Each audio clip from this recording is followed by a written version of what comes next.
I think it's going to be interesting to see how this plays out and where these players go.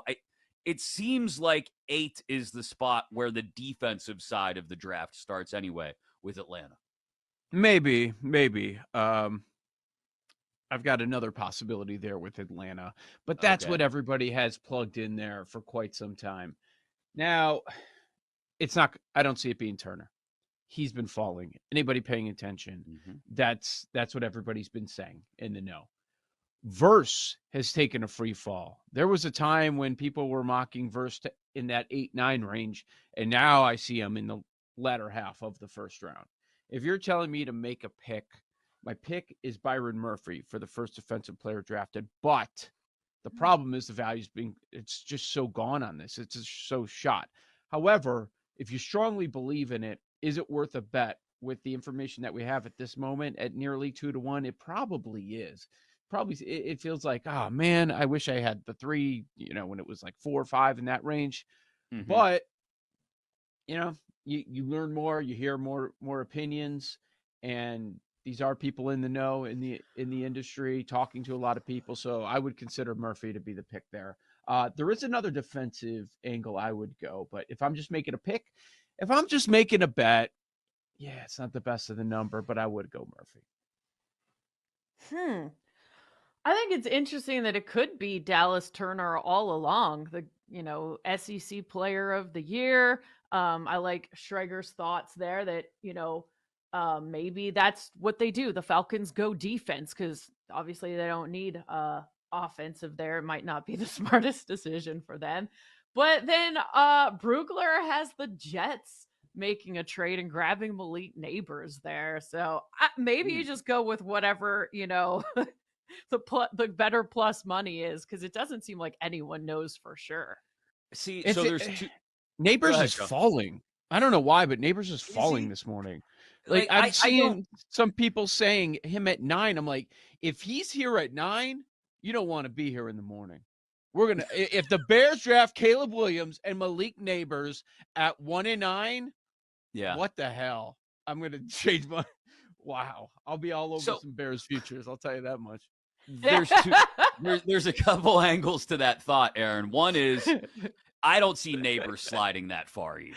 I could see a Dunze sliding just a little bit if the Bears decide to go defense at 9, which wouldn't totally shock me. And you know Chicago better than I do, Joe. But given that they went out and got Keenan Allen in the offseason, I think you look at a Dunze and say, okay, this is a plug-and-play guy, plug-and-play starter at receiver. Do we have enough snaps to go around? If we can, is that the what we want to go get at 9? If we can use that draft capital on an impact defensive player instead, that's where I go with the Neighbors, a Dunze line of thinking. I think Neighbors goes, if not 5 to the Chargers, where they've got to be starving for a wide receiver, then certainly somebody moves up and takes him. If it's not the Giants staying put at 6 taking him, if it's not Tennessee considering it, if Joe Alt has gone earlier, I can see multiple spots for Neighbors. I don't think he ever gets to Atlanta 8 or certainly Chicago 9. Odunze I could see sliding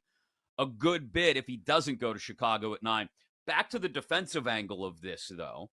And if Byron Murphy is the play, and I like that, I'll include it in lightning bets earlier, but I'll mention it right now as well. I do like it, even though the value may not be what it once was. Close to 2-1, I'll take Byron Murphy as the first defensive lineman / edge to go in the draft. I think he goes 8 to Atlanta.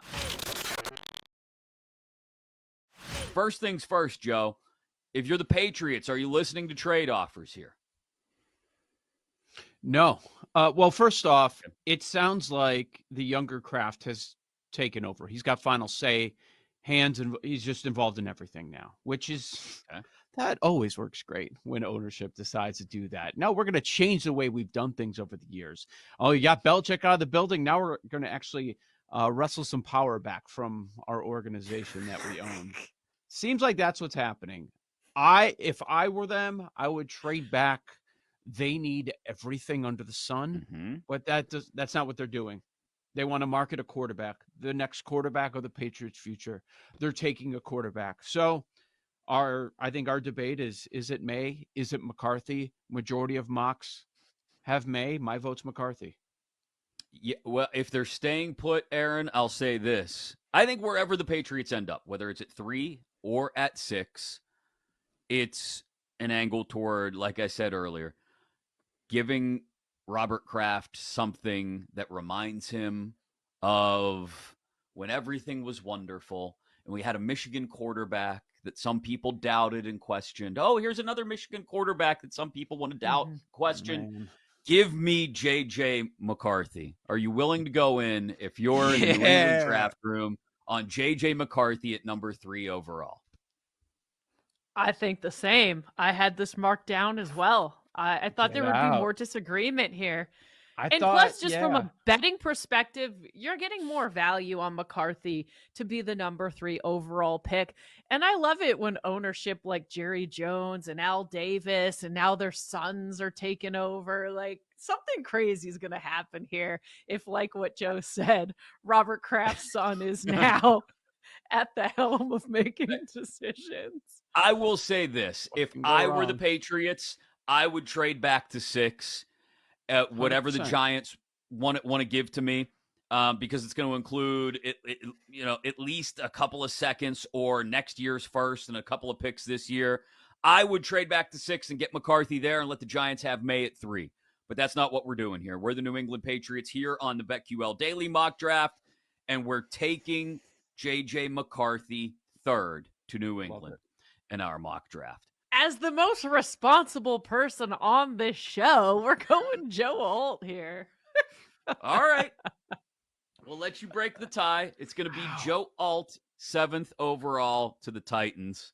Neighbors still out on the of board. Which means Malik Neighbors, yes, is still on the board at 8th overall, Joe, for the Atlanta Falcons, who I don't think they're dying for a wide receiver, but could you imagine Drake London and Malik Neighbors paired up? Maybe they actually start to use Kyle Pitts and Bijan Robinson. That assortment of skill position players. I don't care if Kirk Cousins is playing on a leg and a half. I like it. Let's do it. Do you want to do it? Let's jump in. Malik Neighbors, 8th overall to Atlanta. Wait, you guys aren't going to push for a quarterback? Phoenix? Nothing? Neighbors. What about In this Dallas scenario, Turner or something? We're not doing defensive player here? with No. Neighbors on the board at 8, I go Neighbors. We All are right. trying, Aaron, to I'm blow up fine with- every single I love scoreboard in the Kirk. NFC South. Give him more weapons. Neighbors I'm all and for it. London. And let's win 35-31 every week if we can. We don't need no stinking defense. We'll get it later in the draft. All right, Malik Neighbors, 8th overall to the Atlanta Falcons, which brings us to the 9th pick. Oh, Joe's Adunze. hands have been brought to his face and his Adunze. temples. He doesn't know what to do. It's Adunze, right? Before anybody else has a chance to jump on it, because, I mean, you could go defense. You could. You could be the first team to go defense. This is getting real interesting, by the way. We're all the way at 9. We still don't have a defensive player off the board. What's the move here, Joe, for the Bears? A lot of steam on Byron Murphy today to the Bears at 9. A lot. Mm-hmm. So does Adunze slip? That's the question. That's the belief from a lot of people. Eberflus, defensive-minded. Everything they've been doing this offseason, though, is to help Caleb Williams. Everything. Mm-hmm. Do you make one more move after trading for Keenan Allen, who's 1 or 2 years, right? Max. Yes. I've been saying all along that if Adunze's there, you just take him. They're going to take him. And I was concerned that he wouldn't be. They'd have to go somewhere else on defense. By the way, has anybody noticed we have not taken a defensive player yet? Yeah, We're sitting here at 9. I tried to make a case at 8. I tried. Man. I don't know. The Bears defense got pretty good last year. I don't know how you pass on Adunze. Caleb will have another Pac-12 player to connect with. Maybe they'll bond over that immediately. Yeah. I don't hate the idea of Byron Murphy here, but I think all the things both of you just said are spot on as well. I think you surround Caleb Williams with as much talent as possible. And like you said, Keenan Allen is not getting any younger. It's Rome Odunze out of Washington, the wide receiver, goes number 9 overall to the Chicago Bears, which brings us to the 10th overall pick in our BetQL Daily mock draft. And look, Wow. it's been here all along. We've been talking about it for weeks. It's the Jets. The receivers are off the board. It's Brock Bowers, right, Joe? I mean, is there anywhere Yeah. else to go? This is what GM Aaron Rodgers wants. All right, fine. I think they should go O-line, but Boo. I'm betting. I'm betting against this. By the way, I like to see Aaron Rodgers on his back. That's fine. Anyway, Sure you do. Oh no! We're just She gonna gloss paused over too, that, right? halfway through, like kind of paused, and then just kept going. Did anybody? Yeah. All catch that? right, for the record, that was not sexual. Okay, leave me alone. I think I There's- don't like them taking Bowers. I'm betting on Bowers to slip in the draft, and I paired him. Okay. I actually made a bet on what did I do with Bowers? Cincinnati. Well, then let's pivot. If you got Bowers going later, let's take an offensive lineman. Fashanu, No. Penn State. Fuaga, Oregon State. Who we go with? Fashanu. Okay, Aaron? I'm fine with it. Penn State guy. We are. Olu Fashanu, offensive tackle out of Penn State. He's from the D.C. area. There you go. You can be happy with it. He goes 10th overall. Michael Penix, like I don't like. People kept saying again. I'll go back to my reporting in the fall. Injuries. Like that's in the past. Like all these kids have injuries.